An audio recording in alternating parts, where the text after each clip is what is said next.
जनता की समस्याओं के तुरंत निपटारे के लिए सरकार जन सुनवाई का आयोजन करती है, लेकिन कुछ लोग अपनी व्यक्तिगत पब्लिसिटी और झूठी वाहवाही के लिए इस संवेदनशील मंच का गलत इस्तेमाल कर रहे हैं। झाबुआ जिला कलेक्टर डॉक्टर योगेश तुकाराम भरसट ने कड़ा रुख अपनाते हुए साफ कर दिया है कि जन सुनवाई में झूठी शिकायत की तो अब खैर नहीं। तथ्यों को छुपाकर प्रशासन को गुमराह करने और सरकार की छवि धूमिल करने वालों के खिलाफ अब सीधे कानूनी हथौड़ा चलेगा। दरअसल झाबुआ जिला प्रशासन के सामने हाल ही में 2 ऐसे मामले आए जिन्होंने अधिकारियों को हैरान कर दिया। पहला मामला ग्राम उमरकोट का है, जहां बद्री नारायण मारवाड़ी नाम के शख्स ने शिकायत दर्ज कराई कि उसकी पत्नी रमीला की मौत के 1 साल बाद भी मृत्यु प्रमाण पत्र जारी नहीं हुआ। इस शिकायत को लेकर मीडिया के सामने गलत बयान भी दिए गए, लेकिन जब कलेक्टर ने मामले की जांच अनुविभागीय अधिकारी से कराई तो सच कुछ और ही निकला। मृत्यु प्रमाण पत्र सरदारपुर सामुदायिक स्वास्थ्य केंद्र से पहले ही जारी हो चुका था। झूठे दावों का यह सिलसिला यही नहीं रुका। दूसरा मामला थांदला की जन सुनवाई में सामने आया, जहां आजाद विकलांग कल्याण समिति के माध्यम से मदरानी गांव के बादर सिंह मुनिया की शिकायत दर्ज कराई गई। आरोप लगाया गया कि हितग्राही को कागजों पर मृत घोषित कर दिया गया है, जिससे उसकी पेंशन रुक गई है।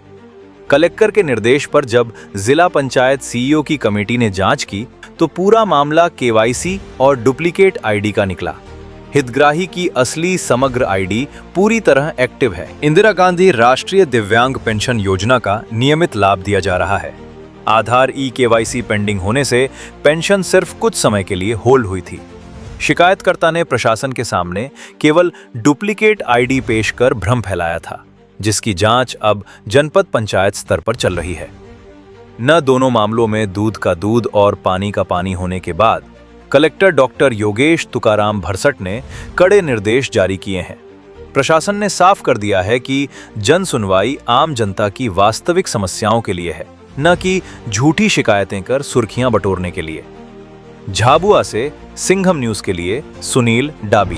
12 मई 2026 को शिकायतकर्ता बद्री नारायण जन सुनवाई में कलेक्टर महोदय के पास शिकायत लेकर पहुंचे कि सचिव और सरपंच के द्वारा मेरी जो धर्म पत्नी है उनका मृत्यु प्रमाण पत्र जारी नहीं किया जा रहा है। तो आदरणीय कलेक्टर महोदय ने इस मामले को बड़ी गंभीरता से और संवेदनशीलता से लिया और तत्काल मुझे निर्देशित किया कि आप स्वयं उमरकोट जाकर पूरी इसकी जांच करें और जांच करने के बाद जो भी दोषी हो उनके विरुद्ध कार्रवाई करने के निर्देश दिए गए।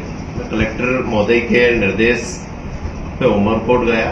वहां पे मैंने शिकायतकर्ता के बयान लिए। तो शिकायतकर्ता का कहना था कि मेरी जो पत्नी है उनकी डेथ जो है घर में हुई है और अन्य दस्तावेज भी मुझे साक्ष्य के रूप में मिले। उनसे ये पुष्टि हो रही थी कि एम्बुलेंस के माध्यम से इनको सीएससी सरदारपुर में एडमिट कराया गया। उसके बाद हमने इसकी तस्दीक की।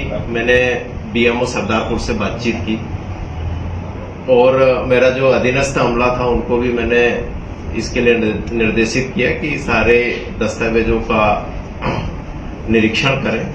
तो बीएमओ सरदारपुर से पुष्टि हुई कि इनकी 11 फरवरी 2025 को सामुदायिक स्वास्थ्य केंद्र सरदारपुर में डेथ हुई है और 20 फरवरी 2025 को शिकायतकर्ता बद्री नारायण को हॉस्पिटल से मृत्यु प्रमाण पत्र उपलब्ध कराया गया। उसकी भी पावती संलग्न है।